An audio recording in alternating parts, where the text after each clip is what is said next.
helping hand in any way we can. Right here in love 101. Right here in love 101. Right here in love. We celebrate every blessing, pulling down every cursing through the music we play and the programs we share right here at Love 101, right here at Love 101, right here at Our children can stay.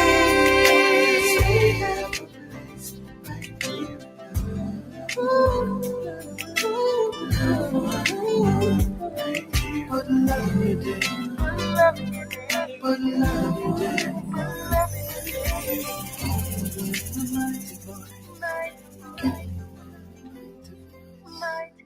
Listeners to Love 101 FM are advised that the views and opinions expressed in this program are not necessarily those of Love 101 FM.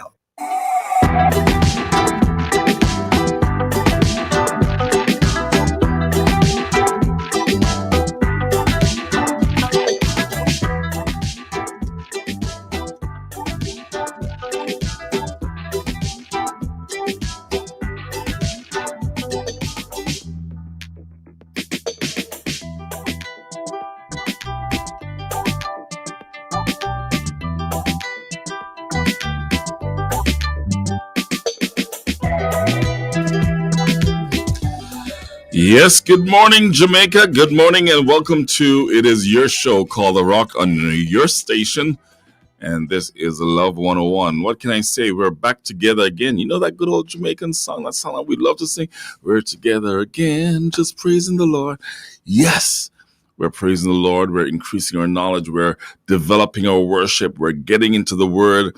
And we're becoming more informed regarding the things that push us forward and the things that hold us back. I wonder, as we look at today's topic, trust me, I'm going to throw some word. You know, I tell people sometimes they say pastors throw a word. And I say, yes, I throw the word. I throw the W-O-R-D, not words on you, but, you know, the word, the scriptures. And today, you know, I wonder how many Christians are involved in Obeah. How many Christians go to the Obeah, man? And we have to look at the laws and all of these different things regarding Obeah.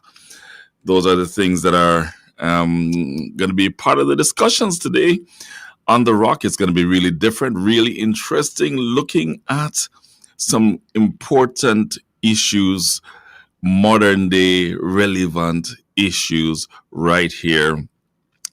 Of course, it's a conversation stirring strong feelings across Jamaica. The call to repeal laws against Obeah and recognize it as part of our cultural and spiritual heritage. Some say it's time to decriminalize it, that Obeah is part of who we are as a people, an African tradition long misunderstood and unfairly demonized. Others argue that Obeah opens spiritual doors that are dangerous, deceptive, and contrary to the word of God. So where should Jamaica stand? Where should we stand on culture or conscience or Christ? In regards to Obeah, of course, today on The Rock, we are asking the hard question, should Obeah be legalized? What does the Bible say? How should believers respond to this growing debate?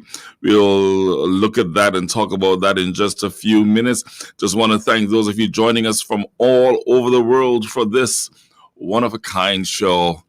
And, you know, whether you're joining via the Facebook or the YouTube, you who I call my Rockites, whether you're joining through the Love 101 app, thank you, or from love101.org. You are the reason we are here today, and you are the reason why we celebrate being lovers. Lovers, 101 FM, the family station.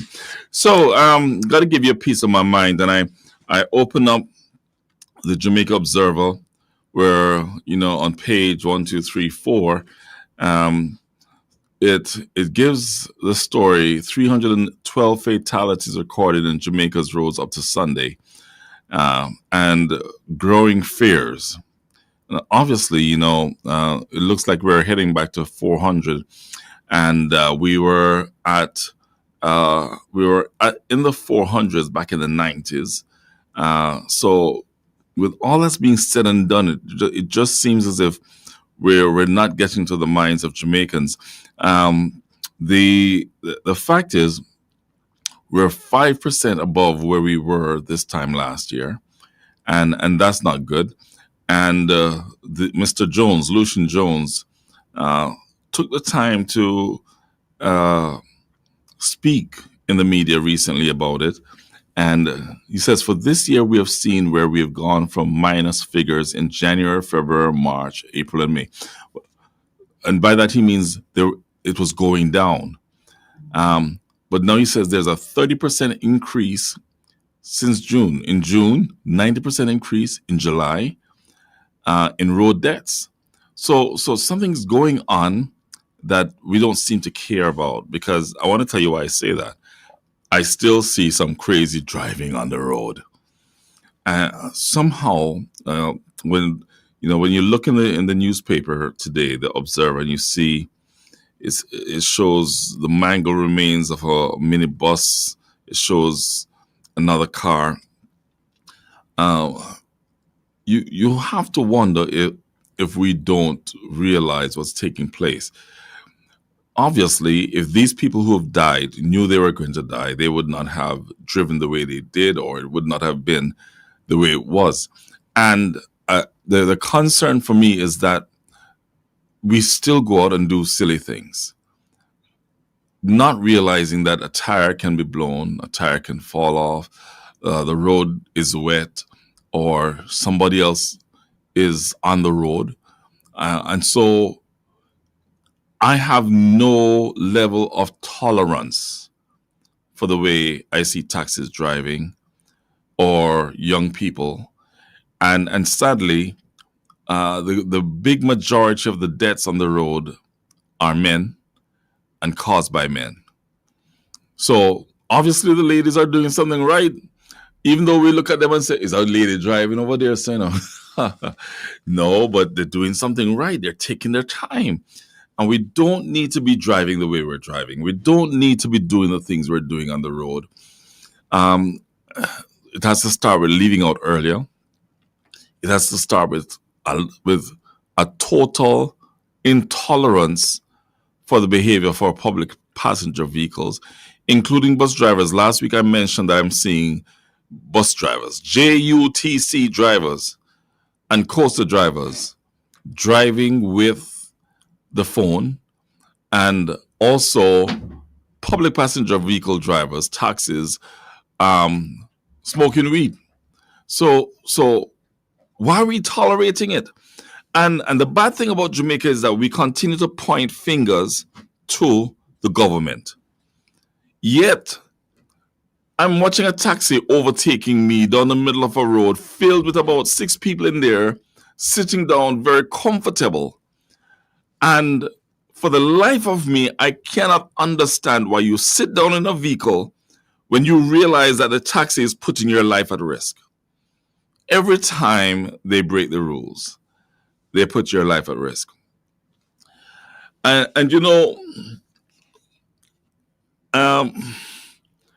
if I can take this to another level, the Road Safety Unit and the National Road Safety Council are extremely concerned, because though we're seeing deaths and mangled cars, it says a whole lot of pedestrians and motorcyclists are dying. So firstly, when I was younger and I would be speeding down the road trying to get to Montego Bay, no time for no reason, going through communities. Nowadays, as an older person, I'm saying to myself, I can't see which child is going to run out on the road. But this is not just driving to the country, because we have death spots driving to Spanish Town, for instance, that 30-mile zone going down to the roundabout by Jose Marti, and people are speeding down that road while others are trying to get across the road. What about Marcus Garvey? I still have to ask the government, make room for the people who need to cross over to the other side of the road because they're jumping the walls, women and men, to get to work. So it's a two-way story, and we've got to work together. As I read the Observer, it points to the fact that in 1993 there were 400 road deaths, and in 2010 it fell to 260. Why is it that we have to be over 200? And I go even further because in 2010 there were about 40 motorcyclists that died, but in 2022-23, 150. Can you imagine 150 young men and some women on a bike dying? As I read this article this morning, I began to picture the motorcyclists who refused to stop at a stop sign or a stoplight. I began to not imagine, but remember my close call with motorcyclists who refuse to stop, who feel that they have a right to keep riding. I'm saying to Jamaica today, we cannot keep treating laws as things that we can manipulate and things that we can get around. If we keep doing that, what happens to our children? I want to declare that our children will see us breaking the rules and they will become less tolerant of laws and rules in their own lives. I've got to stress this today because it is something that is heavily in my spirit. And if we look at the second story by Anthony Lewis in The Observer, he says motor vehicle crashes are now among the leading causes of surgical delays in St. James, while some types of cancers are also a factor. But what he wrote about is that Mr. Frey, Dr. Frey, who is the Western Regional Health Authority leader, says that the hospital wards are being overrun with people from accidents. And he goes on to say that we had 213 motor vehicle accidents during a period of time and a whole lot less murders. So the gun is not the threat, it's the car. I can't go much further, but I've got to say, Jamaica, the ball is in our court. And as I've been saying for 4 years on this program, I take the time to talk on the road. On Saturday, a young man zipped across a road and then cussed out somebody who was driving up the road because they did not want to stop to let him pull over and block the road. And I went over to him and I had a 5-minute argument trying to get to his mind. And I concluded that there are too many people on our road that have not read the manuals. There are too many people on our roads that don't know how to drive, but they can drive a car, but they don't know what it means to drive and look after the lives of others. So we have some work to do. And it starts with you. Talk to your taxi driver. Talk to your son. Talk to your daughter. And Pastor Blair won't have to take the time to preach this 5-minute sermon on the roads of Jamaica. We're going to come back in just a few minutes with our very special guest. The show today is all about Obeah. Yes, some say Obiya. Some say Obea, some say Obeah. It named Obeah, witchcraft, not all from Africa because it gets mixed up with European junk. We talk about that on the show today when we come back. It's The Rock, and I'm Steve Blair.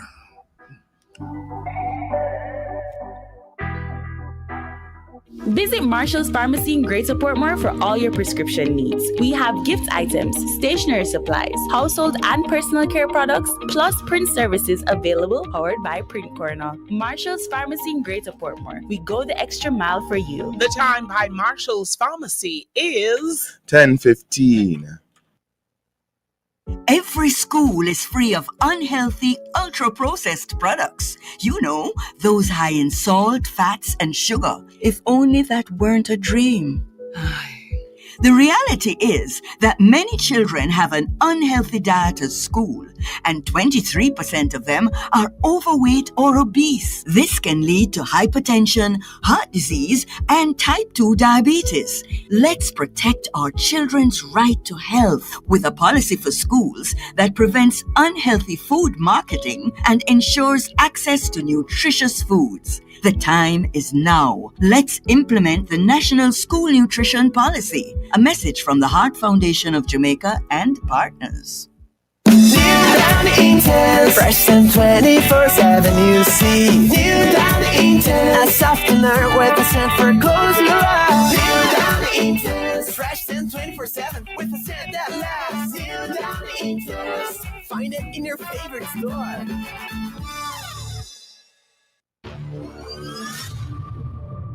Something big is coming this Christmas. 2 cities, 2 dates.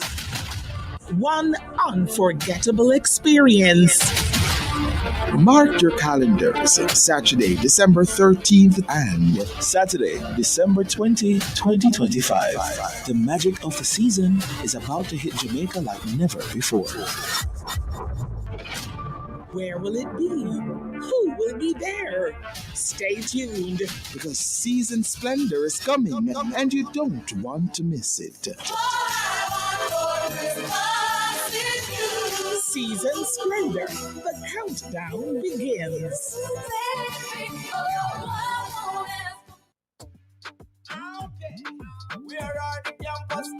Coming up on Campus Connection, Heroes Among Us. This Tuesday, we shine the spotlight on everyday champions, those who rise above adversity, lead with quiet courage, and inspire change through bold action and unwavering purpose. These are the heroes among us, not defined by titles, but by resilience, compassion, and the power to transform classrooms, communities, and conversations. Their stories empower us to reflect, rise, and reach out.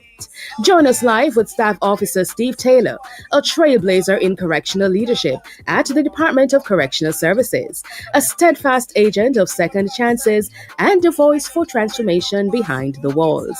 Miss Carrion Wright, Managing Director of Wright Productions, a visionary leader and creative force whose storytelling empowers and uplifts. Mr. Shamar Samuels, third-year UTech student and youth mental health advocate, a living testament that purpose and passion can rewrite the narrative. Plus, don't miss our creative block segment, where imagination meets impact and nation building. Staff Officer Cleopatra Howard Burton at the Department of Correctional Services shares a powerful slice of her journey, one that bridges service, creativity, and national transformation. Campus Connection is proudly brought to you by the Live Good Anti-Violence Campaign, an initiative of the Ministry of National Security and Peace, championing safer spaces and stronger voices.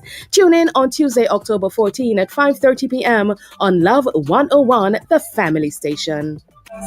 Things are going on from Jumpers. Come on, let me walk one. Jumpers connection, take a data one down. Hey, I walk one from Jumpers. Tune in this Testimony Tuesday inside Alive 1 to 5, October 7. Tap into the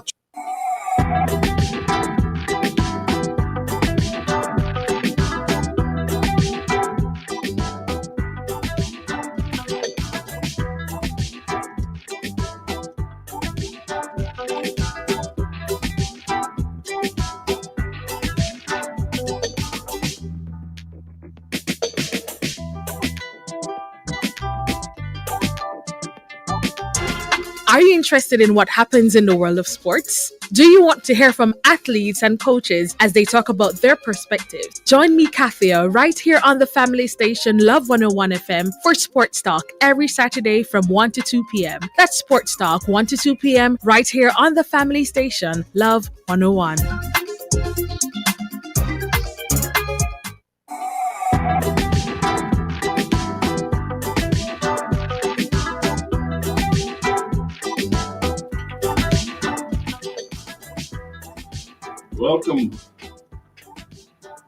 Welcome back to The Rock. Yes, I'm your host, Bishop Harris Steve Blair, and this is your show where we do all sorts of things. Today we're doing the thing where we look at the question, should Obeah be legalized?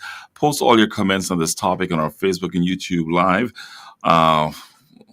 versions of The Rock. Yes, so go to your Facebook or your YouTube and post your thoughts on that question. But maybe you're just going to use your phone, your WhatsApp, 876-997-3125, using the hashtag The Rock. Tell us over the next 30 seconds of your time, should Obeah be legalized in Jamaica? Prepare to call in later in the show and give us your thoughts also. But before we talk about that in the show today, let's visit the Now Time Revelations issue for the week, Economic Shaking, the Fall of Global Wealth.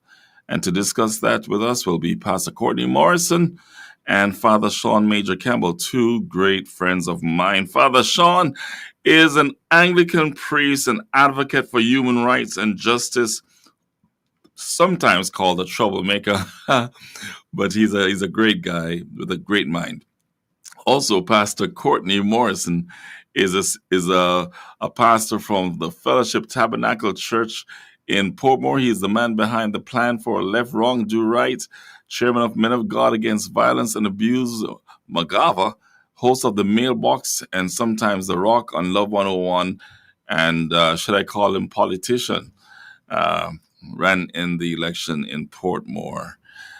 So good morning, gentlemen. Welcome to The Rock. Hello. Good morning to you. Look at the man himself, Father Sean. Look at you. I haven't seen you in ages.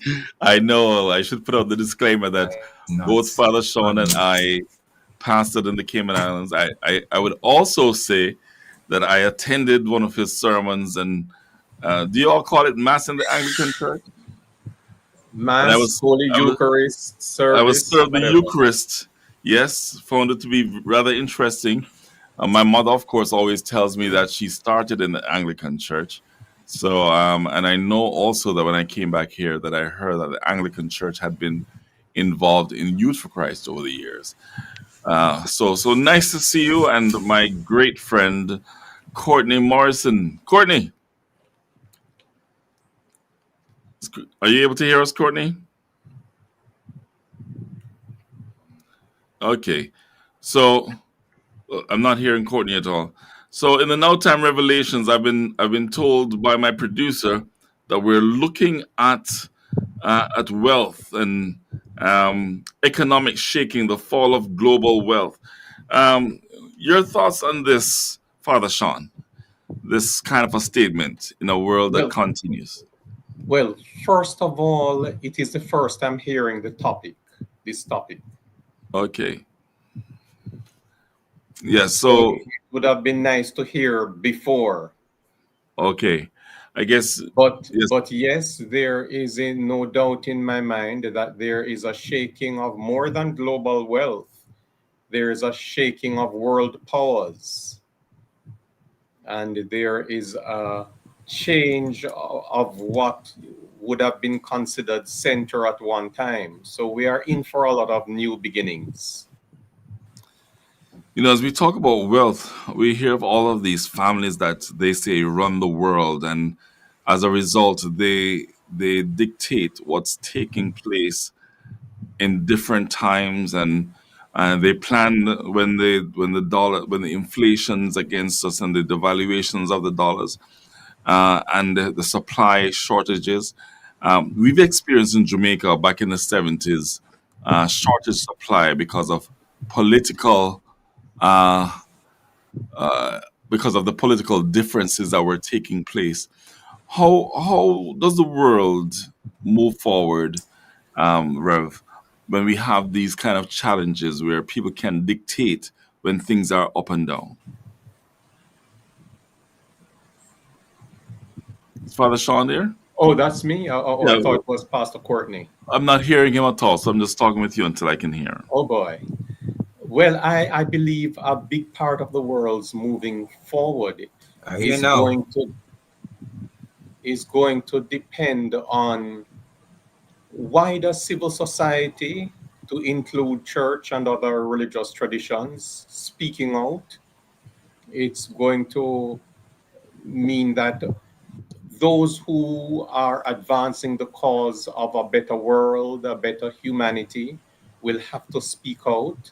Sadly, we see that many, in the interest of their politics or in the interest of their religious bias, prefer to remain silent.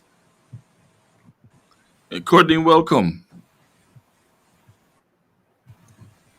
Courtney? Okay, so you're not Are you hearing me, hearing me Courtney. now? Without Yes, my I'm hearing you. I'm hearing you. So we've been talking about economic shaking, the fall of global wealth. Are you there? All right. So I don't know what's happening with Courtney's setup today. Um, so I guess I'll throw one more question at you, Father Sean. Haggai 2 verse 7 says, "I will shake all nations, and the desire of all nations shall come." That shaking isn't punishment alone. It seems to be an invitation where God allows instability to remind us where the world is in relation to Him. Your thoughts on that? Because people just feel that everything with God is prosperity, when sometimes God has to move to carry forth His plans. Yes, I think there is a lot to learn from the prophets, but unfortunately, sometimes some cherry picking goes on because there are many religious groups which will advance this message but will remain silent when the message is directly to the religious tradition. The religious tradition that remains silent in the face of oppression, in the face of the vulnerable being forgotten, in the face of the poor being overtaken by the wealthy. And we see a lot of that happening in the world, while many of those who claim to be speaking on behalf of God conveniently remain silent or unaware. That is so true. It leads me to my final question to you, because as a pastor, I I'm getting the feeling that many churches, especially those who have been influenced over the years by a TBN, for instance, spend so much time preaching to our lack and um, our need, the fact that we have needs and that God is going to bring us out, uh, versus a teaching on the word to help people mature. What would be your thoughts on that? I know we're talking about wealth, but now I'm talking further in terms of Christianity and our role during this. Do we spend all our sermons trying to bring hope, or do we also bring sermons to develop people? Well, they are all connected. And while we develop people, we are also doing so in a context of hope, because that's the nature of the good news, that's the nature of the gospel. But developing people should also include critical thinking skills. For too long, we have kept people quiet, passive, comfortable, limiting development to mean knowing some golden texts, some Bible verses. Hmm. And right now, we have in the world a very Christianity being used as people serve selfish ambitions and selfish goals. So you have many Christians who get up every morning and they feel wonderful because they post a lot of prayers, they post a lot of and they condemn a number of people. So critical thinking and the challenging be. But you're breaking matter. up. Yes, you're breaking. We're going to go to a break, and we'll be back to continue the show as we look at the legalization of Obeah, should it happen. We'll be right back.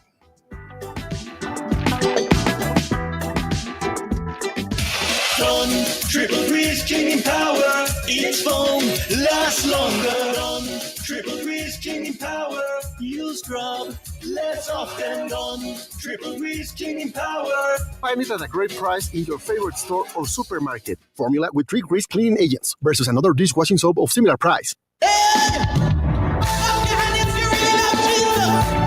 Hey, hey, hey! Mandeville, mark your calendars. October 18 at 6:30 p.m. Jesus in the City 2025. This will be held at the Church of God of Prophecy at 42 Caledonia Road, Mandeville.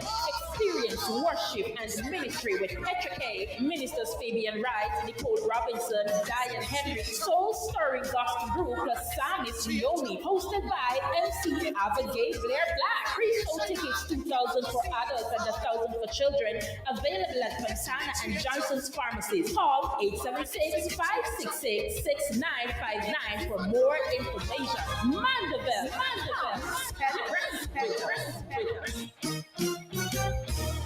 Hallelujah. Start your day informed, alert, and ahead of the curve. Join us at 6:30 a.m. for the latest breaking news, weather updates, and everything you need to know. Clear, concise, connected. It's your morning news right here on Love 101 FM, the family station. On Mondays, the morning news is brought to you by the Ministry of National Security Live Good Anti-Violence Campaign.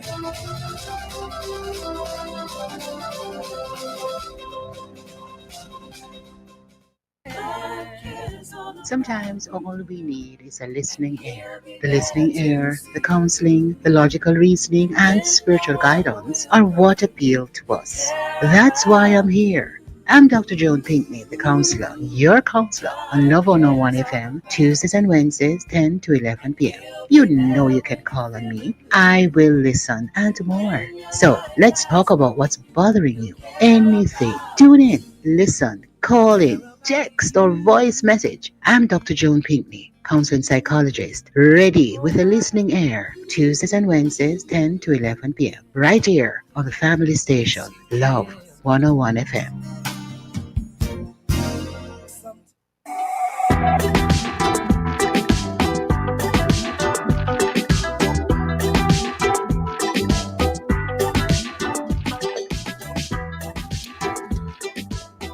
Welcome back to The Rock. Of course, this is the time of day where we just say, we're going to have a great show ahead. We're going to go into this topic, and I'm going to want your comments throughout the program. We're going to look at laws. We're going to listen to history. We're going to talk about what's taking place. But first, the scripture, Deuteronomy 18, verses 10 to 12. There shall not be found among you anyone that useth divination or an observer of times or an enchanter or a witch, for all that do these things are an abomination unto the Lord. This is the King James, so no wrap up with this one.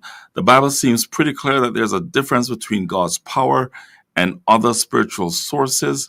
But what does that mean for modern Jamaica that's debating whether Obeah should be legalized?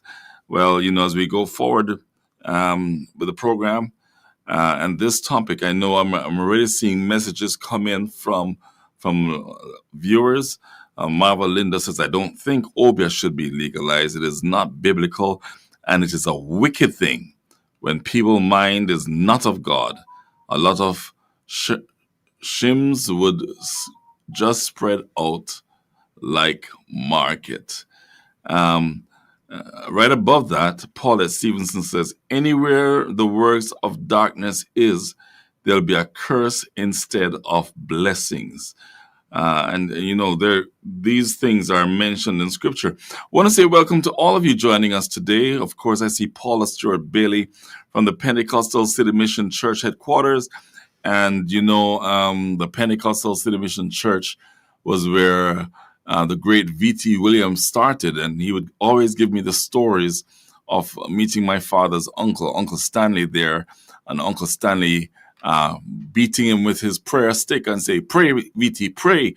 And then the next morning he'd get up and say, "Fast, V.T., fast." And, that's the history there coming through from the Pentecostal City Mission Church. Of course, that through all of that came great miracles through the life of the Reverend Vincent Theophilus Williams.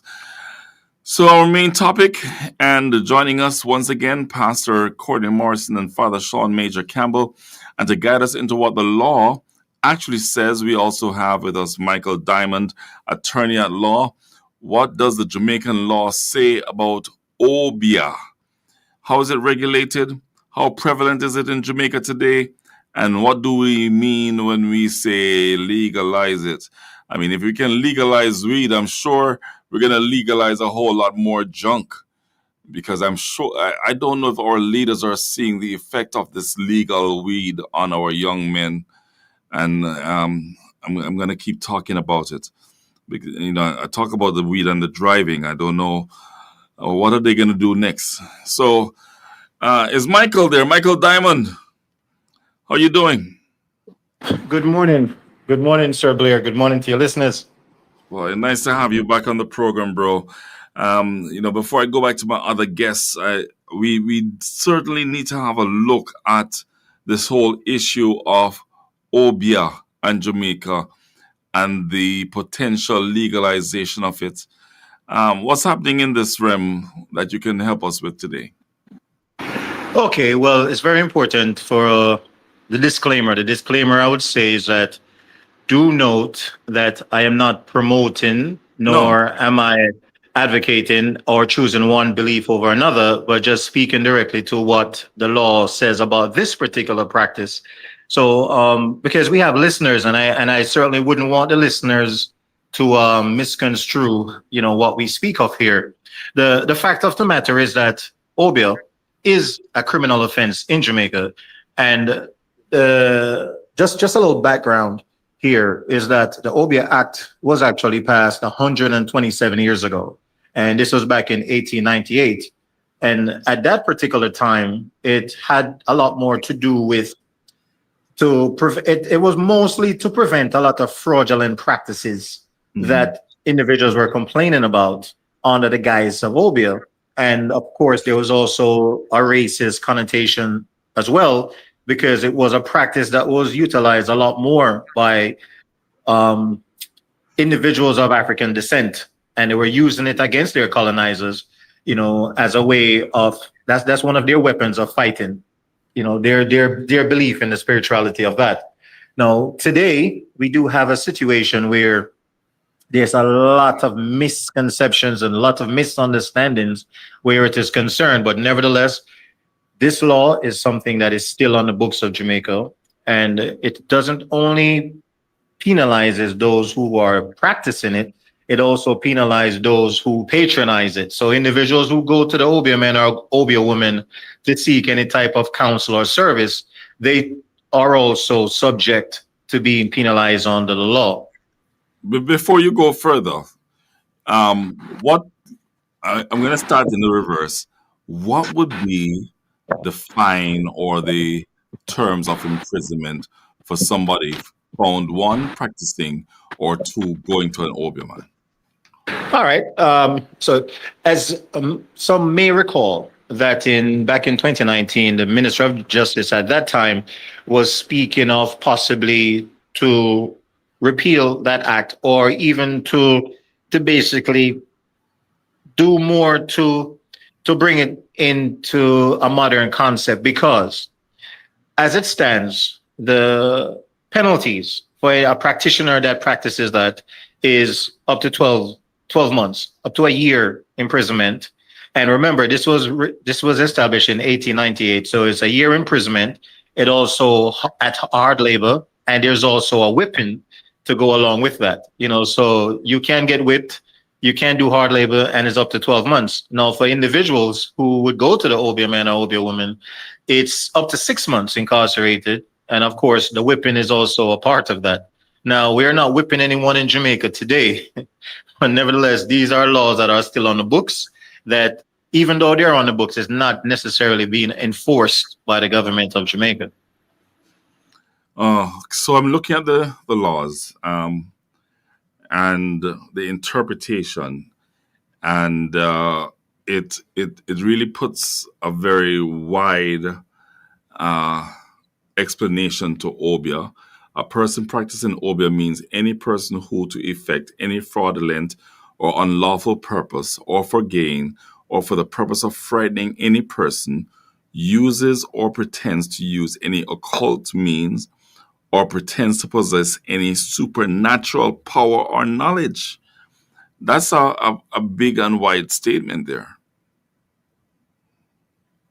The thing is, that is also very problematic, because it is pretty wide, and you do have, much to our disadvantage. We do have, other belief systems that shares very similar undertakings, but under a different label. So one of the concerns for government and for the legal community is that under the Constitution, individual does have a right to practice their belief, and we do not want to go ahead and write legislation that can ultimately also go over into certain practices current that individuals are doing that are more acceptable in the mainstream, that can be also fall onto the definition of what we just discussed.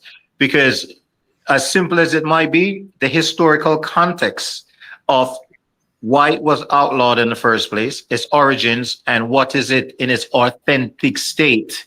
Is it something that a lot of the comments and the feedback we've heard so far are based on individuals who have a lot of misconceptions, and they're not fully informed of what Obeah is. What they do know is that what Obeah has become in practice, and a perception that it is something very dark, it's something very evil, and is only individuals hiding in shadows and bushes that practices this thing that is like dark magic. And the fact of the matter is, if anyone believes that the practice of Obeah or legalizing that belief system would cause any type of harm to society, they are indirectly admitting or basically saying that there is some legitimacy to individuals practicing such. And that should not be the case, because there are a lot of things that are happening that may get the label off, but it really isn't. So we have to be very careful when we go to write laws, because again, it can also affect present belief system. Christianity in some denominations can be affected by a law that would restrict the belief system of Obeah in its spirituality form. Well, not just the belief system of Obeah, because as I read earlier, a person who pretends to possess any supernatural power or knowledge, all this wraps up in.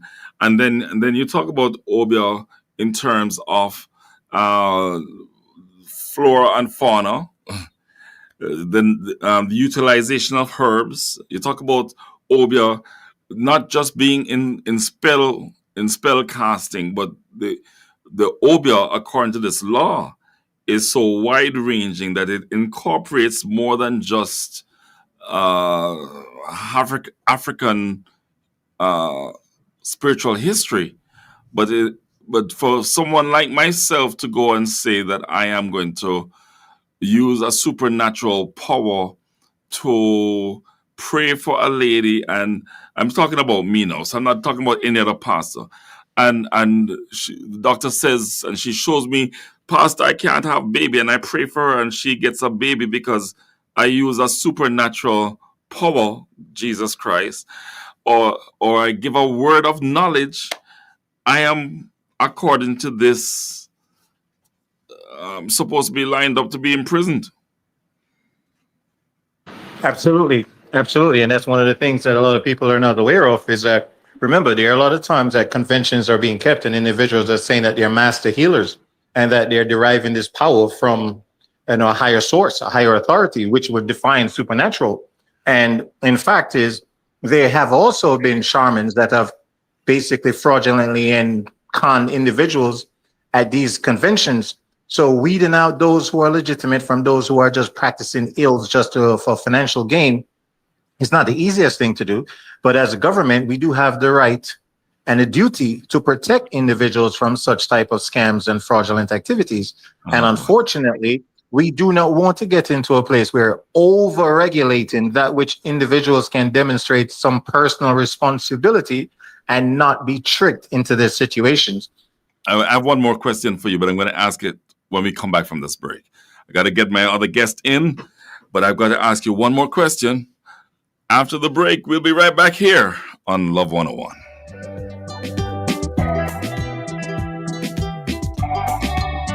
Every school is free of unhealthy, ultra-processed products. You know, those high in salt, fats, and sugar. If only that weren't a dream.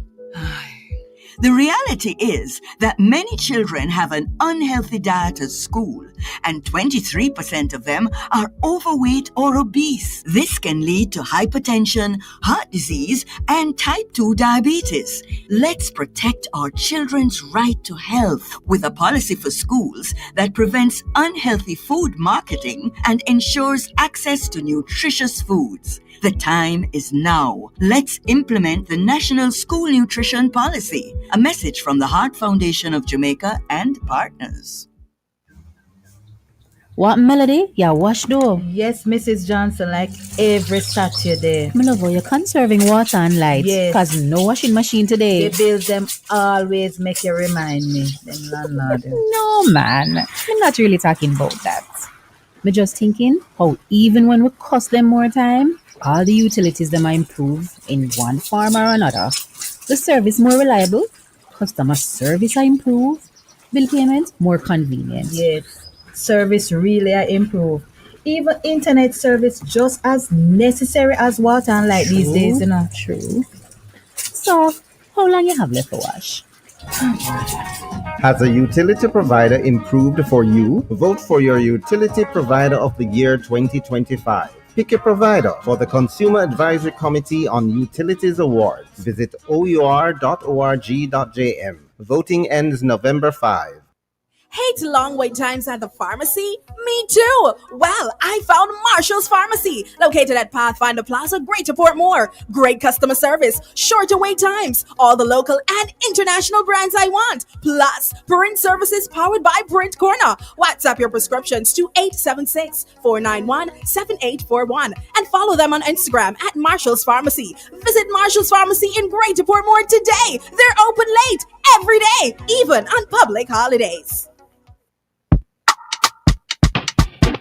Hey, hey, hey, small people crew. It's me, Auntie Vashti, and I have a brand new lesson for you. Join me this Tuesday at 4:30 p.m. on the Small People Show, where little voices make big sounds. Inside Edu Fantastic Tuesdays, we make learning super fun. We're diving into maths, English, science, history, and so much more. Don't miss out. Tune in this and every Tuesday at 4:30 p.m. with me, Auntie Vashti, only on the family station, Love 101.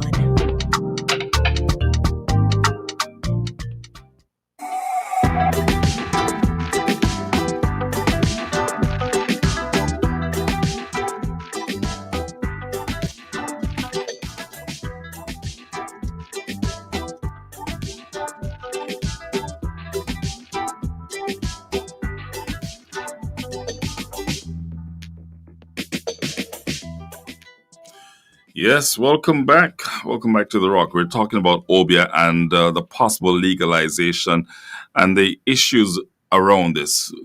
We're speaking with Michael Diamond. I'm going to ask him a question or two and then go back to our regular guests that we have, which are Courtney Morrison and Father Sean Major Campbell. Michael, so we see these ads on TV at night, people that want to deal with our struggles and our issues. I guess, are you saying through the law that as long as it's not supposedly fraudulent, that it's okay to be doing this. And once again, from a spiritual level, not a Christian level. Um, what is there anything that would make them different from a Christian perspective of trying to deal with the issues of people? Well, absolutely. I'm definitely not saying that. The fact of the matter is, majority of, if not all of those things are fraudulent. The idea is that they individuals will skirt around the law by doing particular things, may not be given it that label. They may appear that you're offering a donation rather than a fee. The fact of the matter is, individuals, regardless of how they present themselves, are not legitimately in tune or connected with a higher power for them to exercise any type of supernatural abilities amongst their brethren. And in fact, those who are guided by scripture would know that the scripture was very instructive in being able to identify such charlatans. And where the law is concerned, because of the lack of enforcement, a lot of things presented have appeared to be legitimate, and that is where the public is basically at a disadvantage. So what is being considered is that there need to be more activity and enforcement against these things, because we prosecute for for false advertising. We do prosecute for bait and switch. We now need to prosecute for charlatans, that would fall under the Obeah Act because of what they're peddling, and they're doing it at a price. The the Just because something seems normal and it is happening without regard doesn't mean that it is legal. And this is where that falls in. So not just from a spiritual perspective or from a Christian perspective, there are things that individuals will do because of their belief that would fall under the Obeah Act. So it is something that we're threading a very tight rope where that is concerned. So when it comes down to the question of legalizing Obeah, we need to legalize practices that does not prey upon individuals in a manner that is outside the realm of what good good public service would be, if that's the best way of putting it. Because again, there are practices now, there are belief system now that does not say that they're practicing Obeah, but a lot of the things that they're doing can fall under the Obeah Act. So individuals who are very resistant to the idea of legalizing Obeah, they have to be they need to be more informed. We need to do more sensitization regarding what the belief system actually is, what the practice actually is, so that Yes. individuals will know that they have a belief system. And for those who would say that this is the path they take for healing themselves or healing others, then there's also a belief system that has a path that does the exact same thing, even though you may have individuals who were practitioners that were doing it in a more negative and a very abusive way. All right. I'm going to have to cut you because I want to go back to my other guests. I don't know if I can call you back in an hour or so as I wrap up. But what you're saying is now opening the eyes of many who have been shouting, legalize it or don't legalize it. So thank you. I will try to come back to you later on. But let me go to Father Sean. Father Sean, are you there? Father Sean's not there. Yes, I am. Yeah, Are you Father hearing me? Sean, you wrote recently along the lines of where I've been going. Because obviously nobody wants to see. Well, let me not say nobody. The church technically does not want to see the law made for Obeah to be legalized. But of course, there are some issues that many don't understand. Yes, so let me first of all note that Mr. Diamond's presentation was excellent, and it reaffirmed in my mind the importance of framing the question within the broader question of should the Obeah Act be repealed? Should the Obeah Act be repealed? Because calling for the repeal of the Obeah Act is not necessarily an indication of agreement with Obeah. When the basic question of should Obeah be legalized, depending on whether you say yes or no, it could actually give misinformation about the person who is responding to that question. So my interest is not Obeah. My interest is in the repeal of the Obeah Act because of the implications that it has for all people of faith. Yeah, but not just faith, because as I read it last night and look at it again today, a lot of Jamaicans say, well, boy, if you want to get better in this era, go and check that herbalist. And obviously, even the herbalist is implicated somewhat in this law. Yes. That's a tough The situation. herbalist, the church as well. And the church as well. Again, in my piece in the Gleaner, I noted the fact that I use incense, I use oils, holy water, and candles. Am I therefore at risk of being arrested and slapped with a charge of suspicion of Obeah? And if no, why? And Courtney, obviously, people come to us and ask us to bless the oil and water. I get all of a sudden, the last 2-3 years, people are calling me, Pastor, pray a blessing upon this water for me.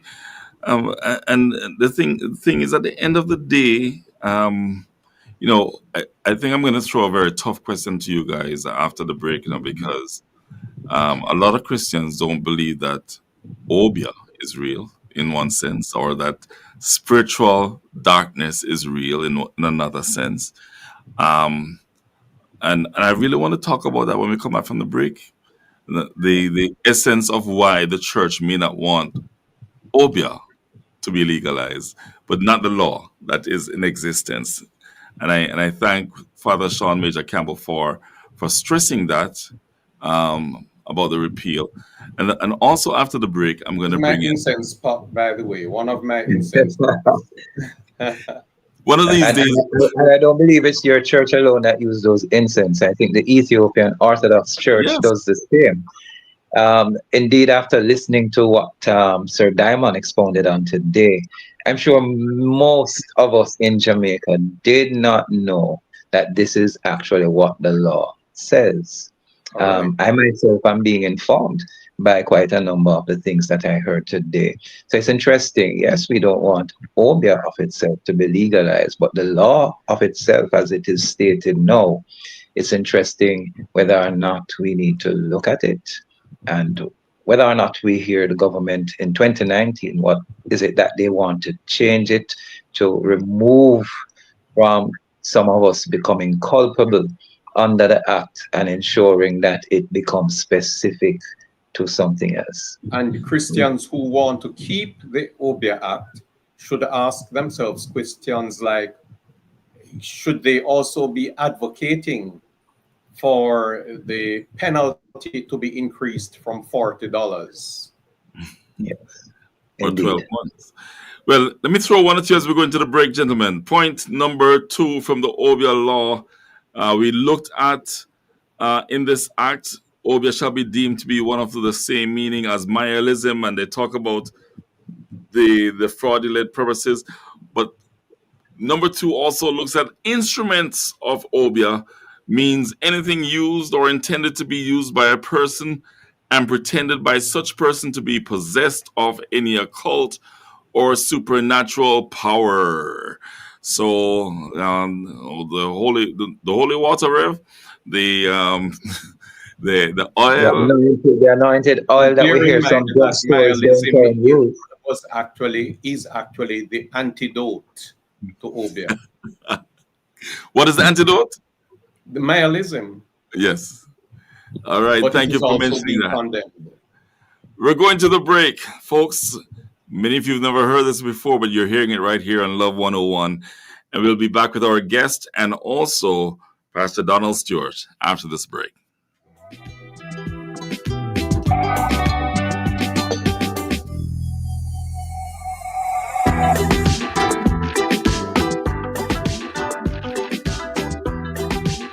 It's 11 o'clock on Love 101, and you're now invited to listen to A Moment for Parents, brought to you by Parenting Jamaica in association with the I Believe Initiative and Love 101 FM, the family station. Parenting is the most difficult job in the world. Thankfully, Parenting Jamaica has some tips to help you do a better job. Here's one. Discipline is an essential quality of all functional families. As parents, we should know that discipline is not the same as punishment. Instead, it's a guide.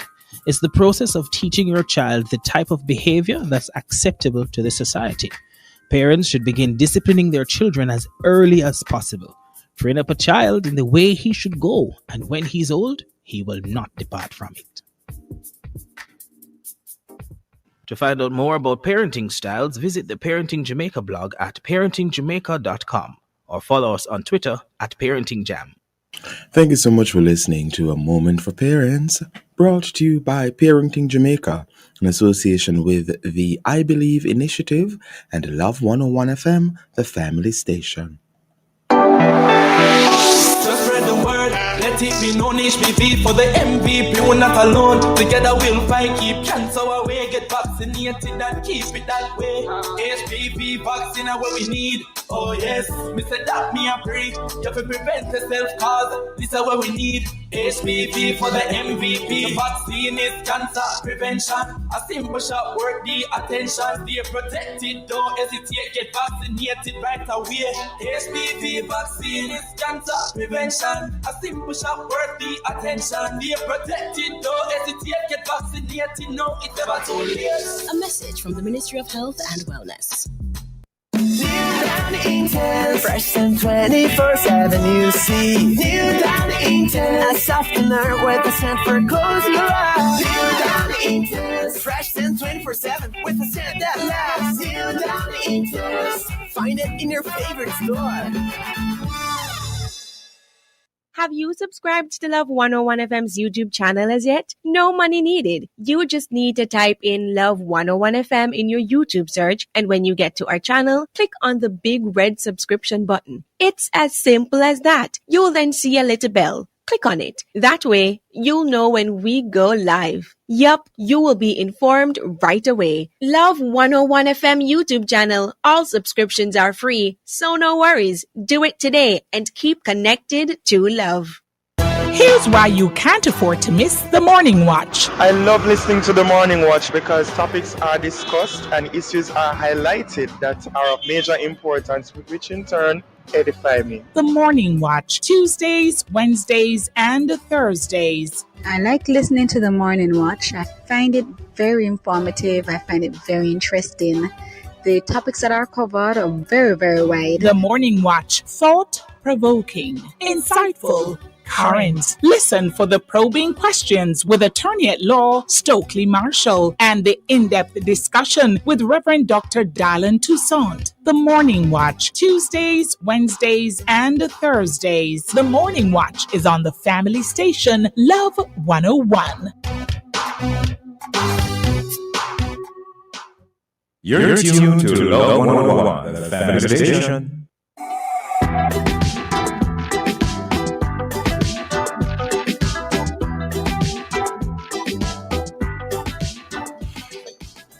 Welcome back to The Rock. Welcome back.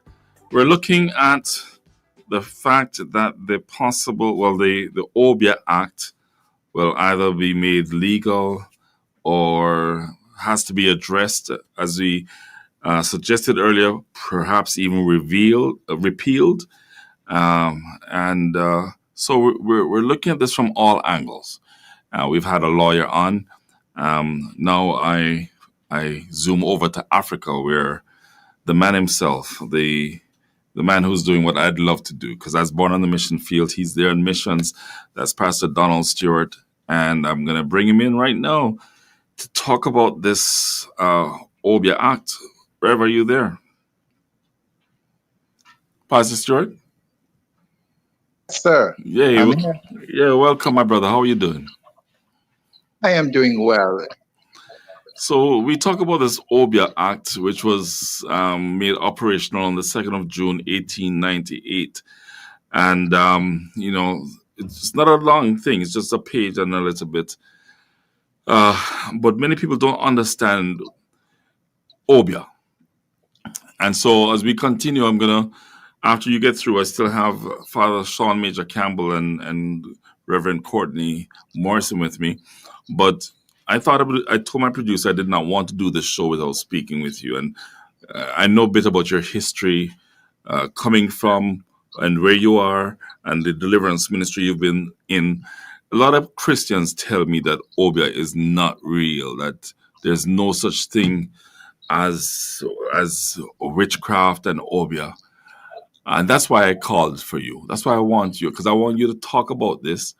And then I want us to differentiate between the work of darkness and the work of light. So is this a real thing where things can go down in the supernatural and it's not from Jesus Christ? Well, it's a real angels. Oi, I'm not hearing you. There's a feedback. Yes. Okay. Go ahead now. Go ahead. Let me try again. Yes. I'm saying that a spiritual battle going on in this world. And the angels are real. The Holy Spirit of God is real. So every time you start talking, it's clear and then it disappears. Maybe move the phone back from your mouth a little bit. I don't know. Let me see. Yeah, go ahead. Go ahead now. Go ahead. I'm trying. Yes. Yeah. I'm saying spiritual battle going on. The demonic power and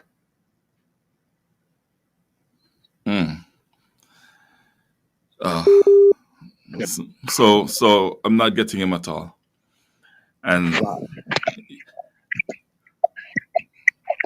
okay, so I'll give it one more try. But you're saying it's a spiritual battle, or is there a call coming in on the WhatsApp? Why? No. Not so why there's. And I should make reference that Pastor Stewart is in Africa at the moment. But I know I heard him clear. So Rev, you still there?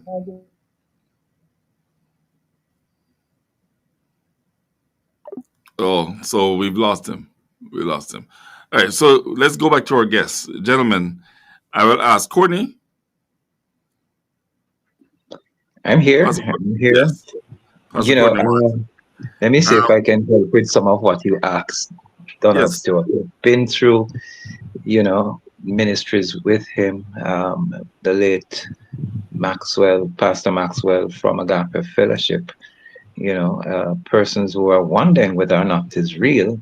It certainly is. It's a practice in the occultic there are persons who will tell you that it's there to fight against your enemies. It's there as well as a good side to bring about good things.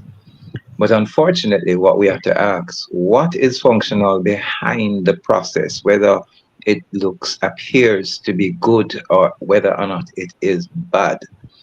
The fact of the matter, it is demonic. It's really, you hear people talk about in Jamaica, giving somebody a big foot, or somebody send you a blow. It is something that it is as real as God is real. And we must recognize that even from scriptures, where we see a battle in the heavens between God and Lucifer and the demonic angels, that the spiritual world is very real. It is not a make-up. It is not make-believe. As a matter of fact, if we think about our own selves, we are more spirit than anything else. When our spirit leaves our body, the body is dead, And therefore, in terms of having control over the demonic, there's one thing I learned from Pastor Maxwell when going through his deliverance ministries, is that most of these demons make you feel as if you're in control. They will allow you to exercise what you're doing until they are ready to show you they are not in control.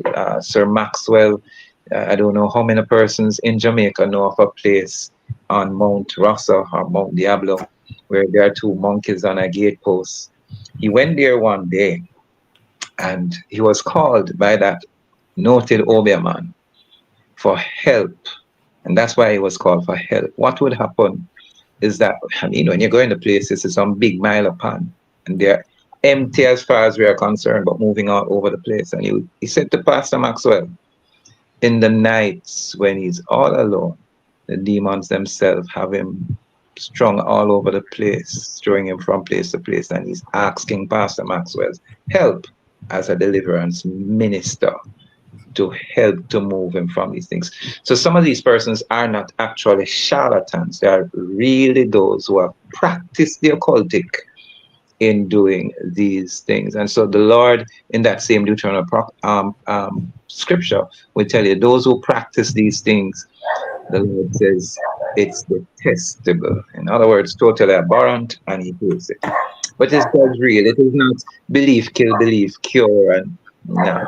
It's real. Do we practice it? Some persons, I think, mix by saying when somebody said they believe it, that they practice it. No. Most of us who talk about believing it is that we're saying we know that it is real, and it's not that it is just makeup or something that's just out there. But the occultic is real. Let me go to Father Sean. Father Sean, you're an Anglican. Jamaica has so many situations where people want some kind of deliverance. And so they either go to an Obeah man or to some kind of what they would call a Pentecostal, Holy Ghost filled preacher. What is the Anglican's church? What's the Anglican's church view on the supernatural? From, because I'm going to hit on something in a minute that a lot of people won't like me for, but I want to touch on that whole question of the supernatural. What is the view there and the teaching in that church regarding the supernatural? Well, maybe we should also look at, generally speaking, what we understand to be supernatural. Yes. Because generally speaking, most of us in a religious context believe in the supernatural. I make no apologies for that. I do not just believe in the natural and in what I see and feel and touch and hear. I also believe in the supernatural. And it doesn't have to be considered negative. Interestingly, there is a good representation from artificial intelligence, or a good representation of Obeah, seeing it as a system of supernatural beliefs, divination, and healing practices with West African origins brought to the Caribbean by enslaved Africans. It incorporates African spiritual traditions, indigenous beliefs, and sometimes European and South Asian influences, focusing on communicating with the spirit world for healing, protection, or to bring harm to others. Obeah was also a powerful force of cultural resistance and empowerment for enslaved people under colonial rule. And this last one in particular is something that we should not lose sight of, and something that actually gave rise to the Obeah Act, because the enslaved considered their practice a force of cultural resistance and empowerment. It is something that was not understood by the onlookers. And if we are not careful today, certainly Jamaica has many more beliefs and practices right now, which many do not understand. But those practitioners are walking free, and they are okay because what they do is not unnecessarily named under the Obeah Act. We're going to go to a break because I want to come back and dig into that a bit more. And I'd love to comment on it as well. Yes, I only see one comment in the comment box. So, ladies and gentlemen, if you're out there, send in your WhatsApp messages or your comments. Actually, there are more than one. I see Dolores Grant saying, I don't think Obeah should be legalized. This world would just finish. Sonia Jones says, good morning to everyone. Witchcraft, a real thing. The occult is evil practice in the churches. The black magic, a lot of them, so-called miracles in the churches, it is the occult. I'm going to make a statement after the break. Like it or hate it, it's going to come from Stevie B right here on The Rock. We'll be right back.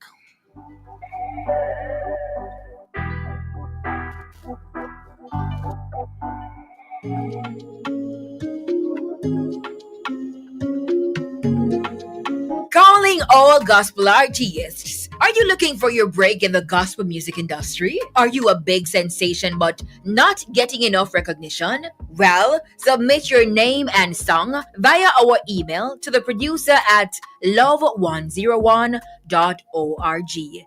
That's producer at love101.org. You and your music just might be featured inside music on a Friday at 2:15 p.m. We are the family station, Love 101, and we are celebrating music, family, and love.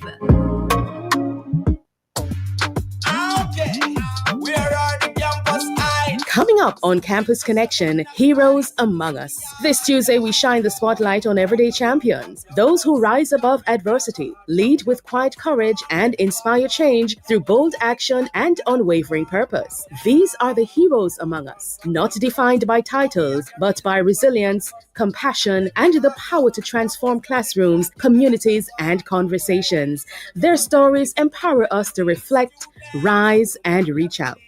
Join us live with Staff Officer Steve Taylor, a trailblazer in correctional leadership at the Department of Correctional Services, a steadfast agent of second chances, and a voice for transformation behind the walls.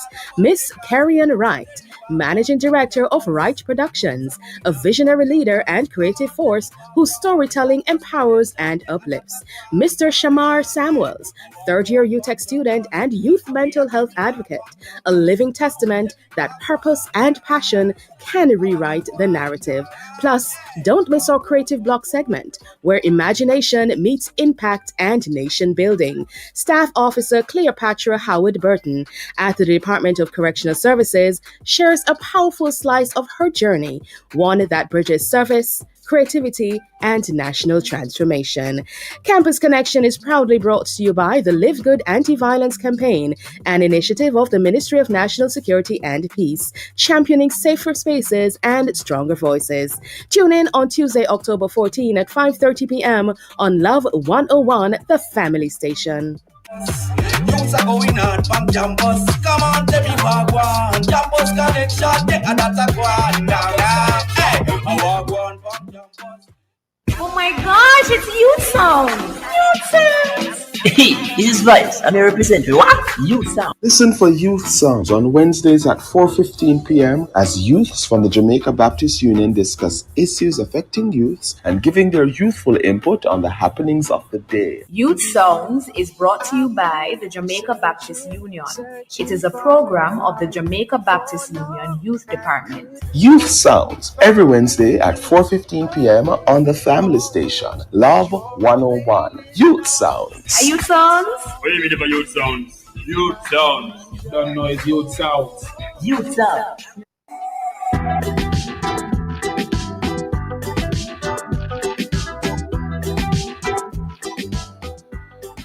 You know, this topic is so much more than we're making it out to be because it deals with Obeah and the Mayoism. And we still have to touch on Mayoism a bit. We can do that at the close. But the topic is one I really, really, really want to look at, even from a perspective beyond the church, but also from the perspective involved in the church. Because how many Jamaican church people wake up every day worried about who Obeah in them? I get all the calls. I get the calls, Pastor, this man of Obeah, my family. I get calls, Pastor, I'm blind because of Obeah and all of these things. They don't want to give me this land, Pastor, and the Obeah in me. I hear all of these things, but I also hear the other side of the story, because I sit down and I listen to church people who call and they say, well, not just call, church people talking, and they talk about their enemies. Some of us church people have too many enemies, and we want to, let me just talk about Obeah. One part of Obeah is casting spells, and I find church people want to cast spells against their enemies. They want to send curses to their enemies, and so Obeah to me is almost like a mindset because of who we are and how we don't want to learn to love our enemies and love those around us. But we're constantly thinking of who is against us and how they're stopping us. Boy, if I could legalize it, I would, but I can't legalize. When I say legalize it, I mean if I could legalize us putting it outside of the realm of our minds. But we always want some kind of blessing. We always want some kind of thing. We always want something against our enemies. I'm going to try for Pastor Stewart again. Reverend Stewart, are you there?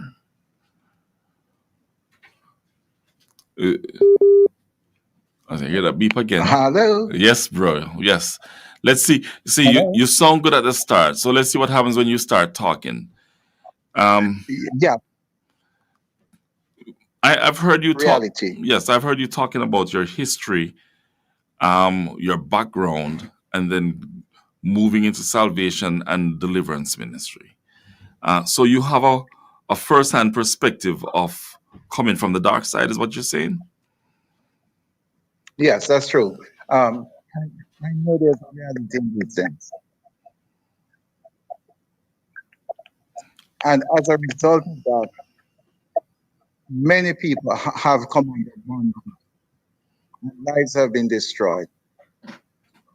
It's not just a mind belief case. It's reality because they are demonstrating real. And in Obeah, people are doing rituals and other things to manipulate demons. Use them, destroy people. Still losing you, Rev. I hear you clearly, but as you speak, it's going. Sorry about that. Yeah, I know, because I've heard you. I heard you recently talking to it. I knew it was clear, but I can't get it for some reason today. Okay. Yes. So I hear that we have some voice notes on WhatsApp. Let me see if I can we get these voice notes from WhatsApp and hear what these people have to say about it? Good morning. I don't think Obeah should be legalized. Life is real. It is not forced. When a person believes in Obeah, it's either to prosper or to harm someone. That's what they goes to the Obeah man for. Do good and good will follow you. You reap whatsoever you sow. And as the scripture rightly said, surely goodness and mercy will follow us all the days of our life. And that is only if we live a good life. We don't need to force a lifestyle. Just be good and your life will be good. We will also get what we deserve because whatsoever we sow, Somebody for the next we one. shall reap it. Can you go to the other one? So that is not. I appreciate that comment. Let's see what others have to say. Good morning, Good Love morning. 101, and Yes. good morning to the panel. I don't think Obeah should legalize in Jamaica. No. If people them in the last days here, mind gets so wicked. So if them go protest Obeah, wow, what would Jamaica be like? Anybody else? No, that okay. So let's go back to our guest then, because Father Sean, we've been talking about the ambits of the act, not just Obeah, the act. But people are still saying, well, don't legalize it. So we don't want to legalize the act. We don't want to legalize Obeah. So you're saying in terms of repealing, well, what do you mean by that? You erase it and start over? Father Sean? Yeah. Okay. So many of us would say on a program like this, Did we the lose enemy is strong enough transmission to do there? everything. Yes. Yes. Are you saying repeal it, cut it out, and start over? Correct. Correct. Should the Obeah Act be repealed? And I'm saying yes, because of what it does to the freedom of beliefs and religion in general. In fact, it's not the place. Two things. It's not the place of government to legislate beliefs, religious beliefs. Yeah. And two, it is not the practice or teaching of the early church to seek to criminalize those who think differently from them. May I comment? Yeah, go ahead. Feel free. The Deuteronomy 18 scripture would seem to contradict that, because the Lord is saying those who practice these things should be killed. So it seems almost like a form of legislation by the old church in the books of Deuteronomy and Leviticus. But I want to also go back to something that I think Donald was trying to say to you. It's not just a matter of mindset, but it's a reality. And as a person who commented also said, it's you go to the Obeah man because you want something to either prosper or to do something. It is always seeking to benefit the individual who goes. And this is something that Donald himself would want you to know, is this. It's a matter of the source, the supernatural source that you are using to try to bring a transaction into the earth. What is the source of the supernatural transaction you're doing? And 9 times out of 10, if not all the time, especially when it comes down to Obeah, and I want to touch my Alism because my family is from St. Mary, and I saw some things that I know are not humanly possible in my young days, and still can go back to the country and still see happening, is that no matter how even it tries to make you prosper, it demands a price. It is always going to demand a price. And this is where I get controversial, whether or not there is a thin line between it, whether or not is you're collecting a basket and this is the $500 line blessing, this is the $1,000 line blessing. It's something that we need to look and a parallel with Simon the sorcerer. When he saw the apostles doing what they were doing, he wanted to buy the power. So the issue is not just Obeah, but it says it in its definition. The same thing that I heard Major referring to. The very thing that he read this morning, I looked at as well, is that the issue of divination is where we need to look at. As to the Obeah Act being repealed, after listening to it carefully today, it needs to be rewritten. It needs to be rewritten. Otherwise, we're going to find that if it was enforced, or if it is enforced as it currently is, then many of our churches would have to be closed. I'm looking at it and I am saying, wow. But Simon wanted to buy what he saw the apostles were doing. And when the bottom line comes that we are demanding a price, especially financial, whether or not to seek to destroy our enemies or for ourselves to prosper, we have to again stop and ask, what is the divine supernatural force that we are seeking to refer to as our source? All right?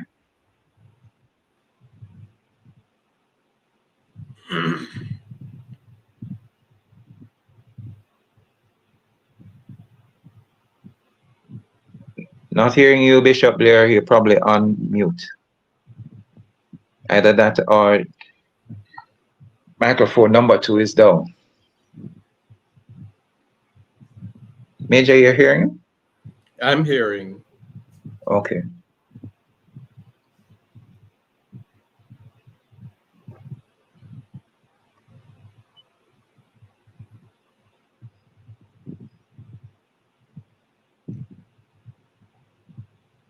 I wonder if studio realizes that we are not hearing. Right. Darren probably needs to check the microphone number 2.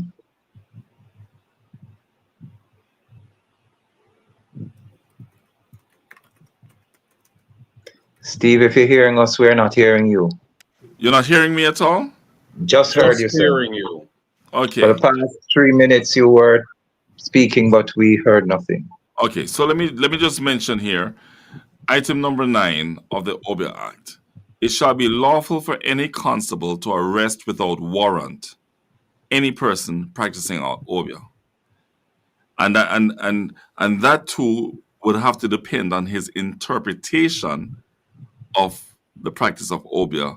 Because if he walks into a church and sees something, Father Sean, it could be Obeah as far as he's concerned. And he does not need a warrant. Exactly so. And a very important question is the matter of literature, because the section 10 talks about if any person shall compose, print, sell, or distribute any pamphlet or printed matter calculated to promote the superstition of Obeah, he shall be guilty of an offense against this act. Now, and it goes on. Mm-hmm. Now, all of the material you're talking about that could constitute a crime, a lot of that is available online now. So are we going to be checking people's phones to see what their internet searches are regarding literature that could be calculated to promote the superstition of Obeah? You know, as I said, the more we listen to what is written in the act, certainly we don't want to see Obeah legalized, but the act itself is very vague, open to the discretion even of the officer, where it is up based on what he believes he sees happening, that can do an arrest without summon. It is, yes, scary. And while we will say that, quickly say we don't want to see Obeah legalized, are we comfortable with the state of corruption, of wickedness, of child abuse, of child molestation, etc., that takes place in our country, that Christians are complicit in putting up with by their silence? Do we realize that when we sing in our national anthem about evil powers, we are talking about the colonial powers, those who took over after the colonial powers, the neo-colonial powers? Do we realize the danger of the powers of this world, and that a part of the task of the Christian is actually, though being present, is living as an alien in the world, because we belong to a greater kingdom, the kingdom of God? And being mindful also that when we're talking about this, we're saying to persons listening in that we want you to be able to understand that there is darkness and there is light. Again, I refer to the issue of source of the supernatural beneficiaries and the persons who will benefit. If your source... Wait. Courtney. Yes. You two gentlemen are community-minded preachers. Yes. So let's talk the language of the people. The boy them out there playing football. The people walking up and down on the street every day. Many of them are living with a dependency on Obeah. The gunman. Yes. The gunman used to carry his Bible in his pocket, and all the youngsters don't know about the Bible. So them have the guard rings, 4 or 5 rings on them finger. Yes. Them, Obeah is a reality. It is. It is real. So again, it's an idea of how to prosper. And we see again, so I'm talking about the source. We're seeking to be benefited. And that is what is driving our beliefs into accepting what is being offered, but it still is going to, at the end, demand a price, and it's usually your life. When I used to go to the country, I've seen people, if I hold on to a banana leaf, it comes down. I've seen people jumping from banana plant to banana plant. I've seen persons run across the river. I've seen persons just lie down out in the air. You know, somebody fills a cow on with white rum, blows it on the individual, and the person is into what we call eye turn. You can only see the white of their eyes. And if you have anything red on you, you have to remove it. You know, they would draw crosses in the handmills and on the feet, again depicting the symbolism of the cross and the crucifixion of Jesus Christ. So the young men are seeking in a world, just as Major talk about, where we seem to be deprived of so many benefits, where we seem to be dogged with corruption, child molestation, and all these other things. They're seeking even what drives selling drugs, again because persons want to come to a place of being prosperous. That mindset causes us to accept anything that will give us some way ahead, even if the end result is death. And we have to be careful. So the young man from the road need to hear that, A, a price was already paid that you don't have to sacrifice your life. He is Jesus Christ. And so because that price was paid once and for all, hey, no matter what the struggle is, no matter what you're going through, every time I think about being told at age 16 that I would not live to see 20 and I'm now 59, and it's because my life changed at age 18. I can testify. I've seen my own son become demon possessed and have to deliverance. I've been through deliverance ministries in terms of helping, as I said, Yeah, but Pastor Howard. the point is getting people to understand, though. And that's something that we cannot neglect. And we mentioned it in the program, but we've not really pushed on it, that your involvement in the dark side is going to have its what's the word I'm looking for? To every action, there's an equal and opposite reaction. So if you go and mess with the devil's going to mess with you. If you look at America and the big stories of celebrities, I remember interviewing Chevelle Franklin on TV several years ago, and she said to me, the moment she made her name, they came and they asked her to sacrifice, to sell out, to sell out her life to the devil, to sign with blood. Yes. So those things are very real. I met a young man at a summer camp who told me his mother was an Obeah woman, and she sent him to the summer camp to distribute demons. It is very real, but our young gunmen, our young footballers, those people are running. Yes, while Father. we affirm that other reality, I want us to be very careful that we do not do so at the expense of the evil that is in our sight every day. Because sometimes we get preoccupied and worried about the so-called guard rings and miss the wickedness that is happening in our streets and what many children are going through. And it's not being caused by a ring, it is being caused by somebody they know, somebody in the household, a teacher, a pastor, not to mention the church. And very often when young people and children are victims of religious abuse and molestation in the context of church people are silent, and by their silent, they are complicit and they are evil. We have to Without be careful. question, not only the church, the entire society. So I don't want us to pinpoint only the church. The entire society, by our silence, is replete with allowing evil to pervade the society.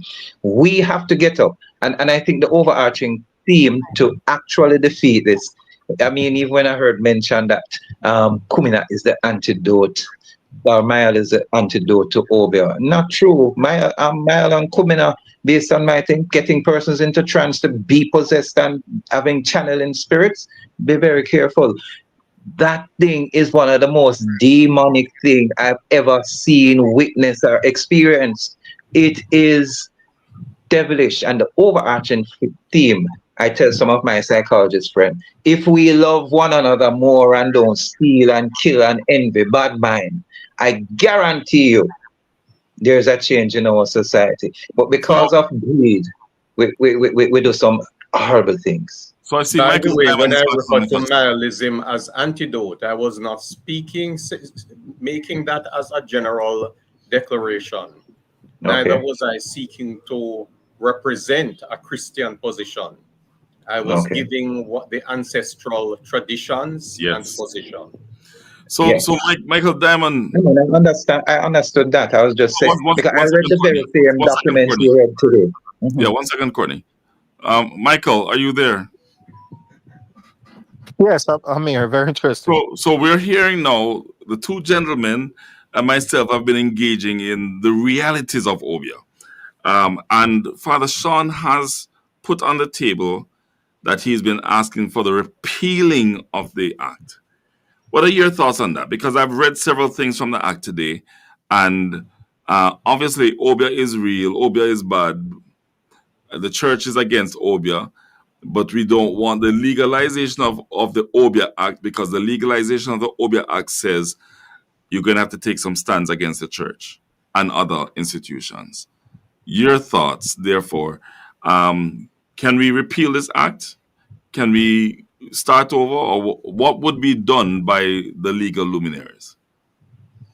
Well, the mere fact is that there's a mountain of evidence that there is a lot of misinformation, misconception that is now our reality. That's a reality, because the fact that individuals are misconstruing what it actually is and operating under that guise, the Obeah, the authentic Obeah should not be penalized because of that.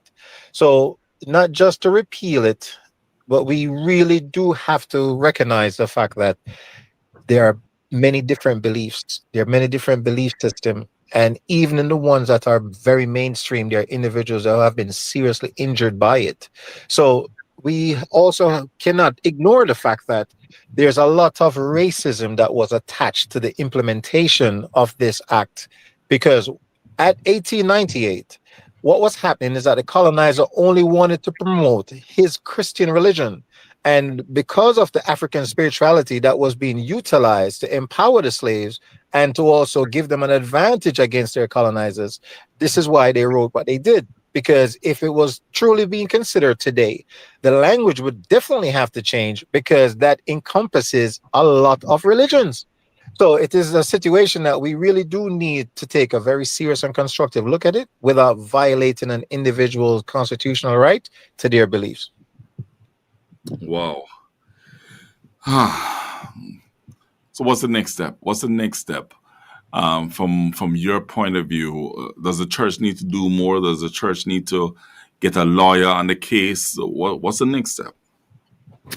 Well, it is the fact of the matter is that for while the church can certainly put forth an argument against it, the church also have to be very mindful that a lot of the things that we have been doing lately is based on emotions and not evidence. And the fact of the matter is, there's an adage in Jamaica that says, "Believe cures or believe kills," and that applies across the board. So we have to be very mindful that we are not, again, restricting a belief practice simply because of our own prejudices and our own ignorances. Because, again, what Obeah has demonstrated, it is not Obeah that individuals have actually been demonstrated, but something that has that perception, because the spirituality of what originated from the continent of Africa is not exactly what is being demonstrated today. So we do need to have some re-education. We do need to have some proper investigations, and we do have to respect, again, the individual's rights to their beliefs. Wow. So put your disclaimer back on the table as you did at the start of the program, because are we then saying that let's have a look, but let's be careful, or let's not do anything, because there are rights for other individuals?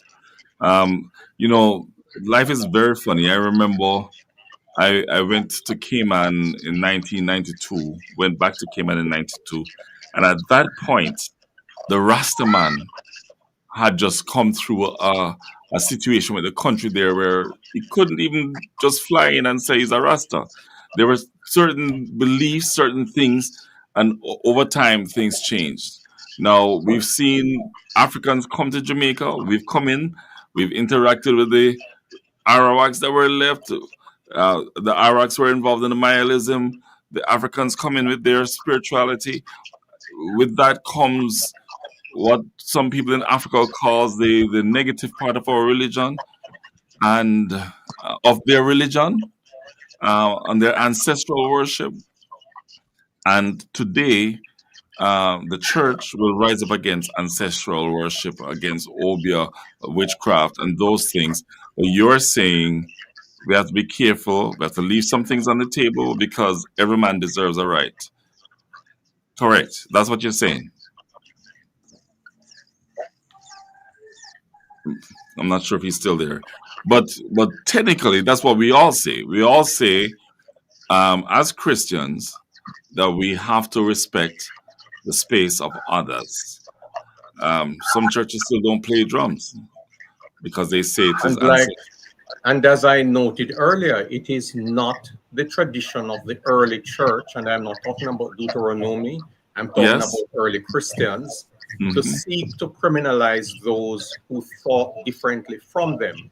Instead, they simply lived the good news and taught the teachings of Jesus Christ. And that is important because as you talk about Obeah, Obeah was not always evil, nor was it always classified as witchcraft. And the African healing that took place for many families came through what we today call Obeah and dealt with um, our plants, our mint, our fever grass. And And we have in to go the to a break. We have to go to a break. We go to the break. We come back for you to close it off. We come right back to Father Sean, and we have to ask ourselves some questions as people of the cloth and people of church as we go forward. We'll be right back.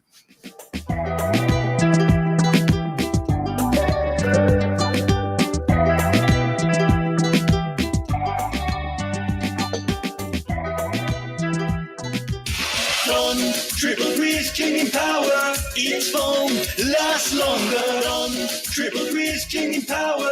You scrub less often. Done, triple grease king in power. Find it at a great price in your favorite store or supermarket. Formula with 3 grease cleaning agents versus another dishwashing soap of similar price. Every school is free of unhealthy, ultra-processed products. You know, those high in salt, fats, and sugar. If only that weren't a dream. The reality is that many children have an unhealthy diet at school, and 23% of them are overweight or obese. This can lead to hypertension, heart disease, and type 2 diabetes. Let's protect our children's right to health with a policy for schools that prevents unhealthy food marketing and ensures access to nutritious foods. The time is now. Let's implement the National School Nutrition Policy. A message from the Heart Foundation of Jamaica and partners.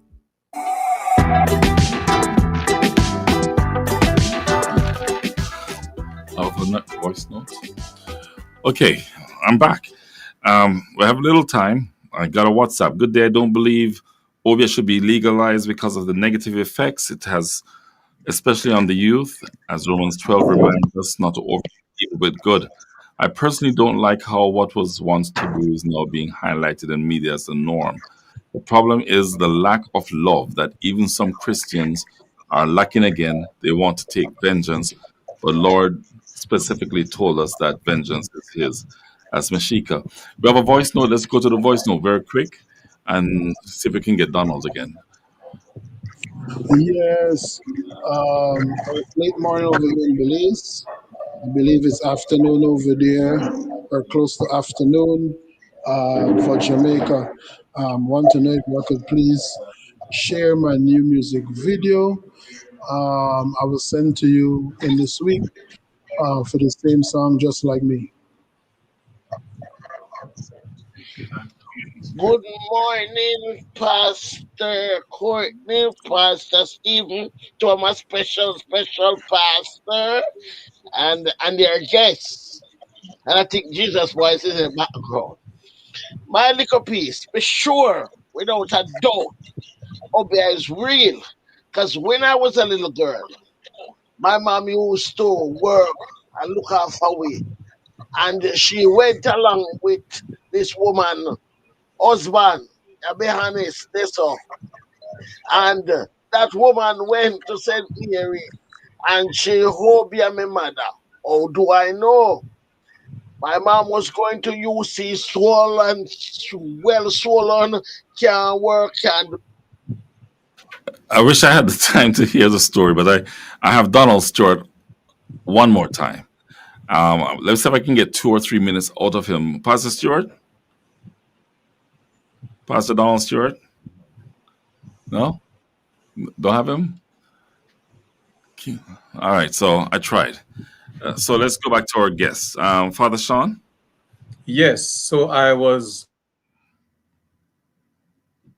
Yes, go ahead.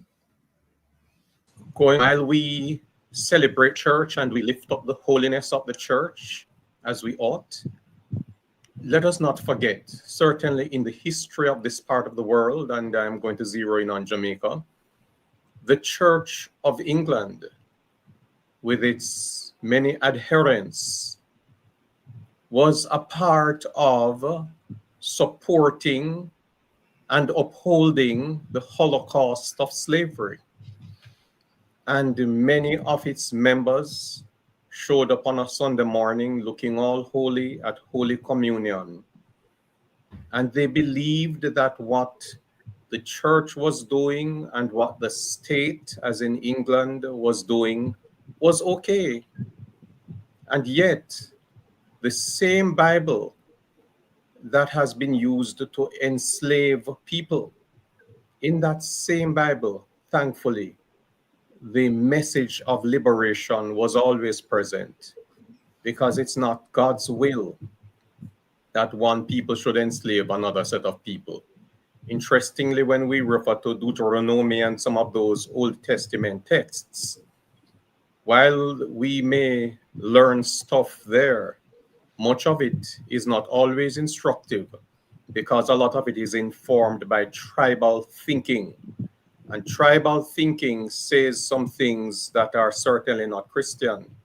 Talking about Obeah, I wonder how many of us realize that there are some things that some of the psalmists said that were not far from those who would have been interested in Obeah when they were concerned about their enemies.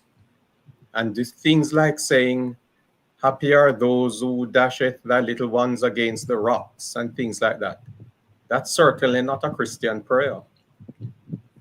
And we don't stop to interrogate these things and have serious conversations informed by critical thinking.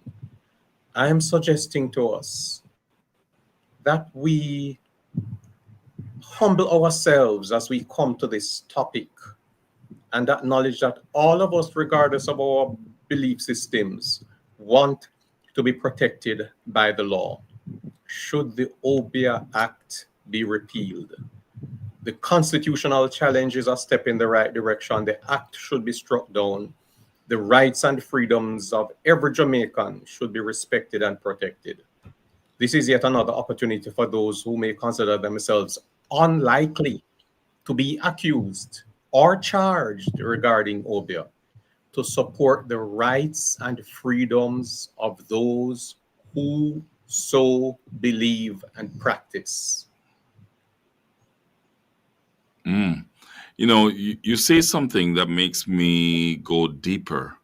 Having looked and studied history, having been to Africa 3 times, I want to ask the question: at what point do we sit down to consider the essence of Africa that has been given to us by our forefathers here in Jamaica, through their Africanness, that the white man has said to us was totally wrong and has forced us to neglect our past?